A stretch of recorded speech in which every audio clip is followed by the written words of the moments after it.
Hello, welcome to our weekly update. This is June 3rd. I'm Karen Barner, your host. I want to talk to you today about fingerprinting and mask wearing. Both are very confusing situations during a very confusing time. For fingerprinting, a couple years ago, we ran Senate Bill 36411, which explained who had to be fingerprinted, how often, etc. After that bill was signed by the governor and became law, the Department of Health Services developed some substantive policy statements. And in that substantive policy statement, it said that only managers and caregivers needed to fingerprint. However, it did not agree with the letter of the law, so they have just recently had to go back and eliminate the substantive policy statement and follow closer to the letter of the law of the bill. So what does that mean to you as a provider? Any person, paid, unpaid, volunteer staff, clergy, third party, which third party could be home care, hospice, lawn maintenance, air conditioning folk, that comes into your building and has one-on-one contact with your resident, as in they're alone in a room with your resident, they're alone in any part of the building with the resident, they must be fingerprinted. So a good example is you have food and beverage that's going to take the lunch up to the resident. They have room service. They take the lunch up. As long as there's two of them going into the room together, no need to fingerprint. However, it's just one going into the room alone, there's a need to fingerprint. For the first 6 months, it'll be technical assistance. The Department of Health Services will be willing to provide you assistance and guidelines. The next 6 months will be deficiencies. So if your survey comes in 9 months from now, you'll receive a deficiency if you're not following the fingerprint correctly. And in both that window and the next year's windows, if something egregious happens, you will still go to enforcement. I'm getting asked a lot of questions. Who do I think needs to be fingerprinted? I cannot answer that. I can just answer it with, if somebody is going to be alone with your resident, they need to be fingerprinted. And again, that's the hospice resident, the hospice person that comes in to see a resident at 3 in the morning needs to have a fingerprint card, or you need to have it already on file. I hope this helps. Like I said, we have a 6 month window to kind of work through everything.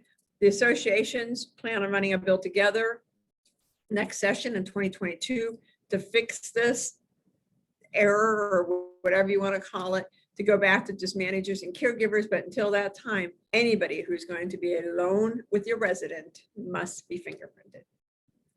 And the next question we're getting asked a lot on is mask policies. A lot of people believe that mask wearing is no longer needed in the community, and that is not true. Staff needs to wear their mask. Vaccinated or unvaccinated staff still needs to mask up. It's the residents where things are changing. You still have to screen everybody that comes into your community for signs and symptoms of COVID-19, maintain a visitor log, hand washing, face coverings, wearing face covering. These are core principles. Face coverings, bandanas and those neck gaiters do not qualify as mask according to the CDC guidelines. You have to still clean and disinfect high contact areas, wear appropriate PPE if needed, and conduct effective cohorting with residents if possible. Where it gets, residents can go out to communities, go outside and go out and visit. This is kind of where it gets a little interesting, is who has to mask up during a day-to-day operations. In communal activities and dining.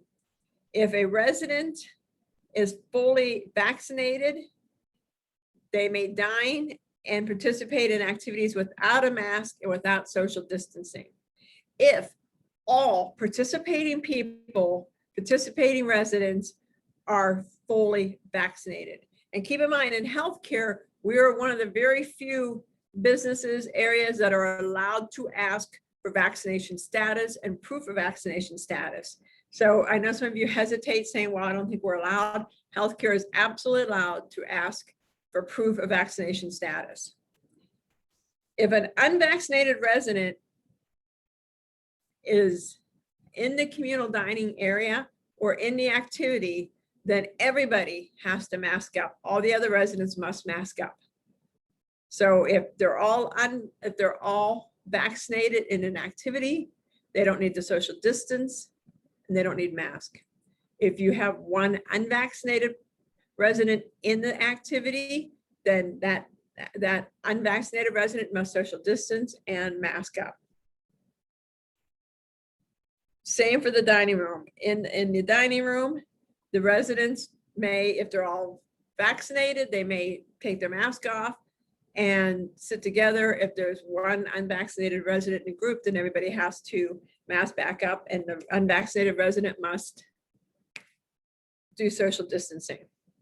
It's the same for book clubs, crafts, anything where there's communal areas. If staff is eating lunch together, for instance, and all the staff at the lunch area around the lunch table are vaccinated, you may not wear a mask and you may not social distance. If you have one unvaccinated one unvaccinated staff member in that area, then everybody must put on a mask and the unvaccinated staff member must still social distance. So I know this is so confusing. Just remember, everybody's vaccinated, no mask, sit together. One unvaccinated person or a room of unvaccinated people, mask on, social distance. That's the CDC guidelines that we must adhere to. I know a lot of you are getting pushback from your residents, and I know, residents' rights. So every company is doing this differently, but these are the CDC guidelines, and this is what the Department of Health Services, when they come into your community, will be looking at. So I hope this helped. I know it's so confusing, that's what I'm saying. And I know a lot of people have called and said, well, how do we know what residents are vaccinated? That's for y'all to figure out. I don't know. Somehow you're going to have to be able to either have your activity staff be able to look and kind of keep in their mind whoever comes and plays bingo, for instance, or who comes to the book club. Same with the dining room. You're going to have to just be able to figure it out. Whether you ask the unvaccinated people, you make a little difference marking on their name tag. I don't know. I really don't. I know there's a lot of people that are opposed to that and feel that, it's not right to call somebody out, but it is in the name of protecting the whole community and making sure we don't have outbreaks. And also, kind of as a side note, Nick just came out with a study on assisted living and how we fared during the pandemic. And I will send that out to everybody. I'll post it to our website. It is called The Impact of COVID-19 on Senior Housing. It's very interesting, and it kind of lays out, some of the different rates that we needed to see, the mortality rates and how senior housing fared. And I think one of the most interesting tidbits is 51% had no COVID in their buildings, and this is nationally. So 51%, that's an amazing job. So I hope this helped. If you guys have any questions, let me know. Please check our website. We post everything that we put in Constant Contact over to our website. If you're not receiving our stuff from us, or you hear we did a video, but you didn't see it, let us know. Maybe we don't have your email address. Otherwise, I hope this helped. Have a great rest of the week. And again, if you have any questions, just let me know, reach out, email, call, whatever. Okay, have a great day, guys. Talk soon.